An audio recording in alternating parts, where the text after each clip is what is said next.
Digital media web portals. क्या है web portal, किसे कहते हैं डिजिटल मीडिया, और क्यों डिप्टी कमिश्नर रामबन ने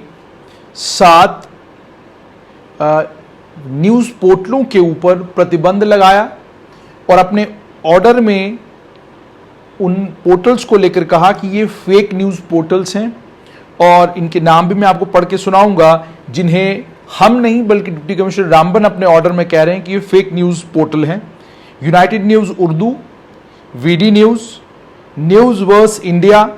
current news of India, news bureau of India, today news line और DHRT न्यूज़ संगलदान। ये 7 न्यूज़ पोर्टल्स हैं और इन 7 न्यूज़ पोर्टल्स को लेकर डिप्टी कमिश्नर रामबन डॉक्टर मसरतुल इस्लाम ने एक ऑर्डर इशू किया है, जिस ऑर्डर में उन्होंने ये कहा है कि ये 7 न्यूज़ पोर्टल जो हैं ये फेक न्यूज़ पोर्टल हैं।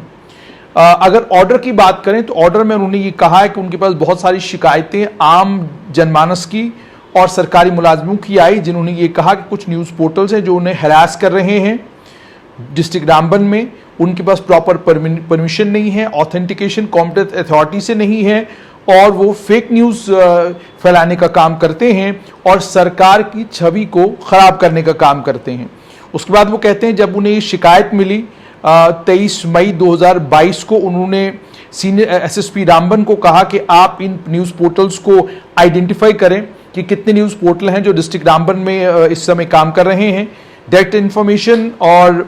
पब्लिक रिलेशंस उनको लेकर भी उन्होंने ये कहा है कि एक कम्युनिकेशन उन्होंने उनको भी भेजा था, जिसमें उन्होंने ये कहा था कि कौन से एक्रेडिटेड जर्नलिस्ट हैं और न्यूज़ पोर्टल्स हैं जो डिस्ट्रिक्ट रामबन में ऑपरेट कर रहे हैं, उसकी तफसील आप मुझे दे दें।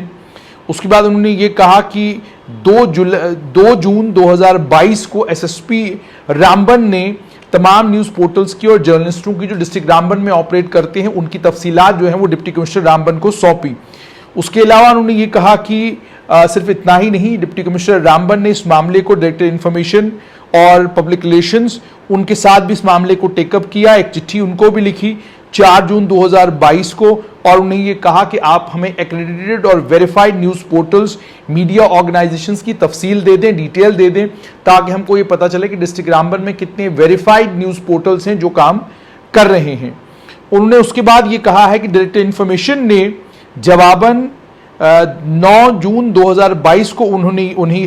डिप्टी कमिश्नर रामबन को ये कहा कि जर्नलिस्टों का और न्यूज़ पोर्टल्स के क्रेडेंशियल्स आप खुद डिस्ट्रिक्ट रामबन में वेरीफाई करें उन न्यूज़ ऑर्गेनाइजेशंस से जिन न्यूज़ ऑर्गेनाइजेशंस के साथ वो काम कर रहे हैं। हमारे पास जाहिर सी बात है इंफॉर्मेशन डिपार्टमेंट के जो डायरेक्टर हैं उन्होंने ये कहने की कोशिश की होगी कि जब हम इस वक्त के कानून देखते हैं उन कानूनी लवाजमात के मुताबिक हमारे पास कोई डाटाबेस तमाम जितने भी जर्नलिस्ट ऑपरेट जम्मू कश्मीर में कर रहे हैं उनका नहीं है। और दूसरा ये भी एक्रेडिशन का जहां तक ताल्लुक है, इसमें सिलेक्ट क्राइटेरिया है। आप उस सिलेक्ट क्राइटेरिया को अगर आप उस सिलेक्ट क्राइटेरिया में अगर फॉल करते हैं तो ही जाकर आपको एक्रेडिशन मिलता है। अगर आप उस सिलेक्ट क्राइटेरिया में नहीं है तो आपको एक्रेडिशन नहीं मिलता है। बहरहाल 5 अगस्त 2019 के बाद आज 3 साल हो चुके हैं, अभी तक एक्रेडिशन के जो कार्ड्स थे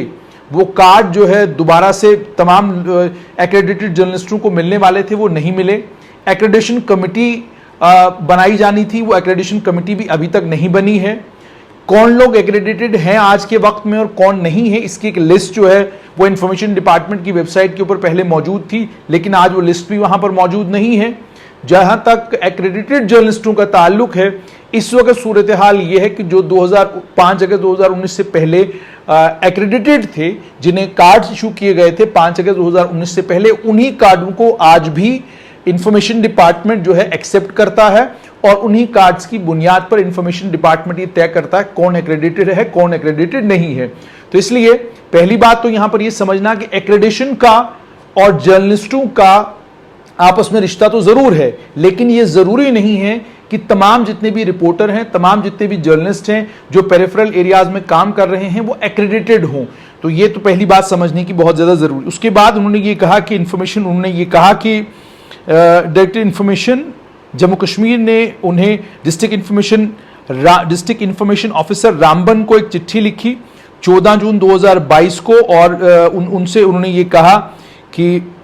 जो डायरेक्टर इन्फॉर्मेशन से उनको एडवाइस मिली, नसीहत मिली, उसी बुनियाद पर उन्होंने डिस्ट्रिक्ट इंफॉर्मेशन ऑफिसर रामबन को डिप्टी कमिश्नर ने एक चिट्ठी लिखी और ये कहा कि तमाम जितने भी न्यूज़ पोर्टल्स हैं, जर्नलिस्ट हैं, यहाँ पर काम करते हैं, इनका अथॉरिटी लेटर, इनका आइडेंटिटी कार्ड, इनकी रजिस्ट्रेशन सर्टिफिकेट और अगर एक्रेडिटेड हैं तो इनका एक्रेडिशन नंबर, ताकि इनके क्रेडेंशियल्स जो एस्टेब्लिश हो, वेरीफाई हो। ये कहा, उन्होंने कहा कि स्क्रूटनी करने के बाद जो इन्फॉर्मेशन जर्नलिस्टों और न्यूज़ पोर्टल्स को लेकर मिली, तो उन्होंने ये कहा कि फर्स्ट फेज में हमने इन 7 न्यूज़ पोर्टल्स को, जिसमें united news Urdu, V D news, news verse India, current news of India, news bureau of India, today news line, GHRT news, Sangaldan, इनको हमने जो है उन्होंने ये कहा कि ये पोर्टल्स हैं जिन पोर्टल्स ने कोई भी डॉक्यूमेंट वक्त दिए जाने के बावजूद जो है डिप्टी कमिश्नर रामबन के दफ्तर में सबमिट नहीं किया। उसके बाद ये कहा गया है कि डिस्ट्रिक्ट एडमिनिस्ट्रेशन शांति व्यवस्था बनाए रखने के लिए इलीगल जो न्यूज़ पोर्टल्स हैं जो फेक न्यूज़ फैलाने की का काम कर रहे हैं या वो सरकार की इमेज को खराब करने का काम कर रहे हैं, उसे रोकने का काम करेगा। और उन्होंने ये भी कहा कि एप्रीहेंशन है कि अगर इन फेक न्यूज़ पोर्टल्स को चेक नहीं किया गया, जो शांति व्यवस्था है डिस्ट्रिक्ट रामबन की, वो खराब हो सकती है। उसके बाद उन्होंने ये कहा कि जो डिस्ट्रिक्ट इंफॉर्मेशन ऑफिसर ने उनको डाटा दिया है, उससे ये एस्टैब्लिश होता है कि जो ये न्यूज़ पोर्टल्स हैं, इनकी कोई रजिस्ट्रेशन, कोई परमिशन कॉम्पिटेंट अथॉरिटी से नहीं है। इसलिए ये बहुत इंपॉर्टेंट है कि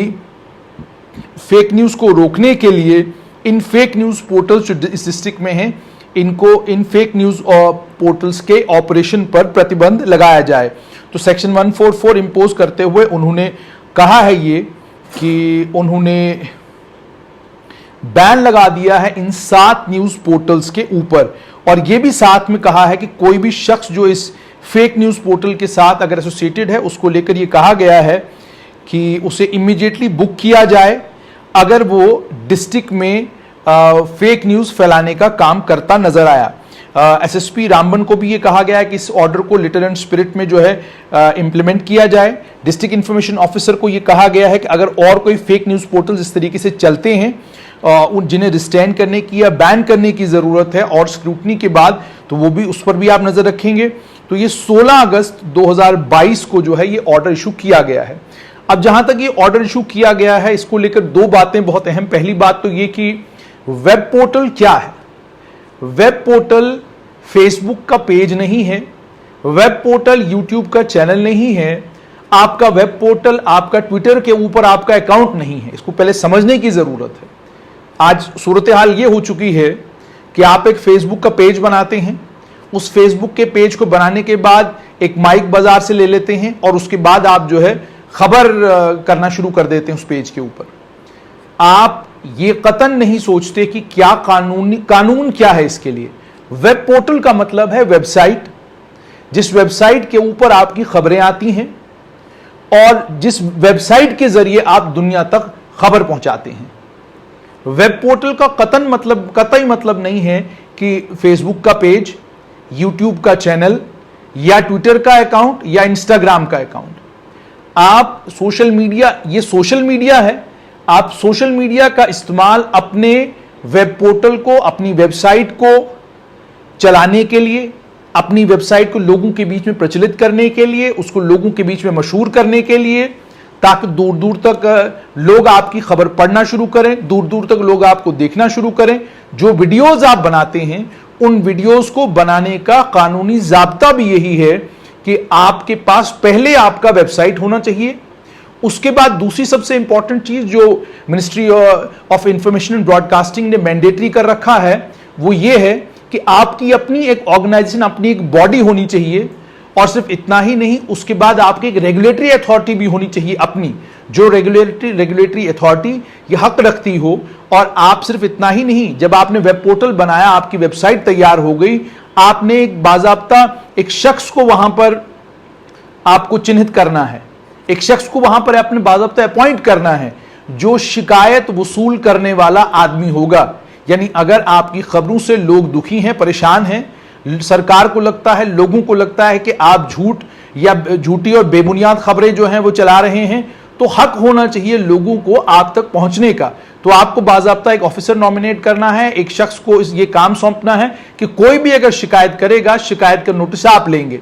अगर आप शिकायत का नोटिस नहीं लेते तो उसके बाद सरकार के पास, उसके बाद आम जनमानस के पास रेगुलेटरी अथॉरिटी के सामने जाकर शिकायत करने का हक रहता है। रेगुलेटरी अथॉरिटी के सामने भी अगर शिकायत का अजाला नहीं होता तो उसके बाद ministry of information and broadcasting में जाकर आपके खिलाफ शिकायत हो सकती है, क्योंकि वेब पोर्टल्स को लेकर जो कानून है उस कानून में ताकतें तमाम इंफॉर्मेशन और ब्रॉडकास्टिंग मिनिस्ट्री के पास हैं। लेकिन डिस्ट्रिक्ट एडमिनिस्ट्रेशन का जहां तक ताल्लुक है, ये ताकत और ये हक डिस्ट्रिक्ट एडमिनिस्ट्रेशन जरूर रखती है कि अगर डिस्ट्रिक्ट एडमिनिस्ट्रेशन को किसी भी वक्त ये लगता है, खासकर जम्मू कश्मीर जैसी डिस्टर्ब्ड यूनियन टेरिटरी में, जिस यूनियन टेरिटरी में arm forces special powers act का कानून और डिस्टर्ब्ड एरियाज एक्ट का कानून इस वक्त लागू है, अगर किसी भी जगह डिस्ट्रिक्ट एडमिनिस्ट्रेशन को ये लगता है कि शांति व्यवस्था बनाए रखने के लिए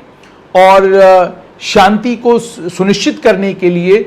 कोई भी इकदाम करने की जरूरत अगर पड़ती है, उन इकदामात में से एक इकदाम यह भी हो सकता है कि आप एक फेसबुक का पेज चला रहे हैं, उस पेज की कोई मान्यता तब तक नहीं जब तक उस पेज के साथ आपकी एक वेबसाइट ना हो, जिस वेबसाइट के ऊपर आपका रेगुलरली कंटेंट ना आता हो, आप एक रेगुलेटरी बॉडी के अंदर हो, आपने इंफॉर्मेशन ब्रॉडकास्टिंग मिनिस्ट्री को अपनी डिटेल्स तमाम भेजी हो, इंफॉर्मेशन ब्रॉडकास्टिंग मिनिस्ट्री ने आपकी डिटेल्स एक्सेप्ट करके आपको बाज़ाब्ता उसका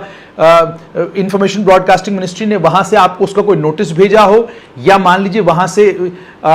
रिसीट भेजी हो कि जी आपकी डिटेल्स हम तक पहुंच चुकी हैं, तो ये तमाम चीजें करने के बाद ही आप एक वेब पोर्टल को, आप एक वेबसाइट को ऑपरेट कर सकते हैं। अगर कानूनी तौर पर आपके पास ना वेबसाइट है, ना आप इंफॉर्मेशन ब्रॉडकास्टिंग मिनिस्ट्री ने जो डिजिटल मीडिया के लिए कानून बनाया है, ना आप उस कानून को मानते हैं, ना आप किसी रेगुलेटरी बॉडी के अंदर हैं, और सिर्फ एक फेसबुक का पेज बनाकर माइक लेकर अगर आप घूम रहे हैं, तो फिर जाहिर सी बात है एडमिनिस्ट्रेशन, हालांकि कानूनी तौर पर अगर देखा जाए तो ताकत सिर्फ इंफॉर्मेशन ब्रॉडकास्टिंग मिनिस्ट्री के पास है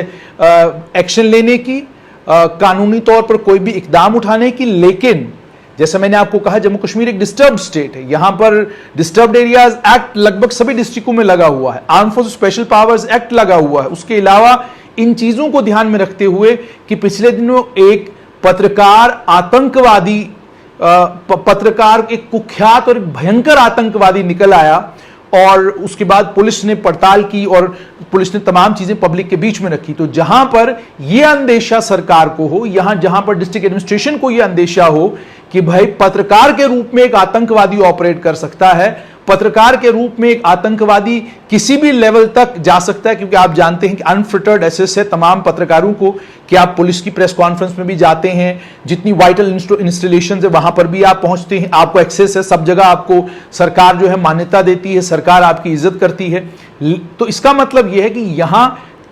कंपैरेटिवली बाकी जितनी भी यूनियन टेरिटरीज हैं और स्टेट्स हैं उसके कंपैरेटिवली सर्विलियंस भी ज्यादा होगा और नजर भी तमाम पोर्टल्स के ऊपर ज्यादा होगी। तो जैसे मैंने आपको कहा कि हालांकि सेक्शन 144 इंपोज करके उन्होंने ये एक्शन तो डिस्ट्रिक्ट मजिस्ट्रेट रामबन ने लिया है, कानूनी तौर पर ये 2 महीने के लिए प्रतिबंध है, और इस 2 महीने के बाद जो है सरकार अगर इसको वेरीफाई करती है तो तब जाकर ये प्रतिबंध और आगे बढ़ सकता है। लेकिन कानूनी और क्या ज़ाब्ते होंगे वो तो जाहिर सी बात है वकला साहिबान ज्यादा बेहतर बताएंगे। लेकिन फिलहाल के लिए इन 7 न्यूज पोर्टल्स के ऊपर कार्रवाई की गई है, और इन 7 न्यूज पोर्टल्स को लेकर यह कहा गया है कि ये ऑपरेट नहीं कर सकते हैं। मैंने आपको टेक्निकल फ्लॉ बताया है कि टेक्निकल फ्लॉ ये है, वेबसाइट का होना बहुत ज्यादा जरूरी है, रेगुलेटरी बॉडी का होना बहुत ज्यादा जरूरी है, और उसके बाद वेबसाइट होना ही सिर्फ ये नहीं कि आपने वेबसाइट बना ली तो आप फेसबुक के ऊपर जो है वीडियोस डालना स्टार्ट कर दें। वेबसाइट फंक्शनल होनी चाहिए, ऑपरेशनल होनी चाहिए, और जो वेबसाइट आपने बनाई है उसके ऊपर आपका बाज़ाब्ता ग्रीवेंस रिड्रेसल के लिए एक ऑफिसर नियुक्त होना चाहिए, जिस ग्रीवेंस रिड्रेसल ऑफिसर को बाज़ाब्ता चिट्ठी लिखे डिपार्टमेंट, और जिस वक्त भी डिस्ट्रिक्ट एडमिनिस्ट्रेशन कोई भी डिटेल किसी भी पत्रकार से मांगती है या किसी भी ऑर्गेनाइजेशन से मांगती है, वो डिटेल्स अदरवाइज भी आपको मैंडेटरी है, आपके लिए, मेरे लिए, सबके लिए, कि हम डिस्ट्रिक्ट एडमिनिस्ट्रेशन अगर हमसे कोई तफसीलात मांगती है क्योंकि जैसे मैंने आपको कहा कि डिस्टर्ब्ड एरियाज में ये ताकतें डिस्ट्रिक्ट एडमिनिस्ट्रेशन के पास जरूर रहती हैं, जिस वक्त भी चाहे वो इन ताकतों का इस्तेमाल कर सकते हैं, और उसका नुकसान जो है वो पत्रकारिता जगत को जबरदस्त नुकसान होता है। तो जैसे मैंने आपको कहा, बहुत सारे सीनियर साथी हैं, उन्होंने भी ये बात कही कि बहुत सारे वेब पोर्टल्स हैं और हर दिन एक नया वेब पोर्टल आ रहा है। तो आप अंडरस्टैंड करें कि वेब पोर्टल क्या है। आप अगर एक फेसबुक का पेज चला रहे हैं तो वो वेब पोर्टल नहीं है, आपकी एक वेबसाइट होनी चाहिए, और उस वेबसाइट के साथ में आप फेसबुक के ऊपर, सोशल मीडिया के ऊपर अपनी प्रेजेंस बनाने के लिए, और जो आपका प्रोडक्ट आप तैयार कर रहे हैं उसको बेचने के लिए आप सोशल मीडिया का इस्तेमाल कर सकते हैं, ताकि आप अपना रेवेन्यू जमा कर सकें और अपने पोर्टल को कामयाब पोर्टल बना सकें। फिलहाल के लिए डिस्ट्रिक्ट एडमिनिस्ट्रेशन आमबड़ ने कार्रवाई तो की है, लेकिन अब देखना यह है कि जो ये कार्रवाई हुई है कानूनी ज़ाब्तों के मुताबिक इंफॉर्मेशन ब्रॉडकास्टिंग मिनिस्ट्री का काम था ये, मगर 144 का इस्तेमाल करके वहां पर कार्रवाई की गई है। देखना यह है कि अभी जो 7 वेब पोर्टल्स हैं जिनके ऊपर बैन लगा है, क्या ये इस बैन को कोर्ट में चैलेंज करते हैं।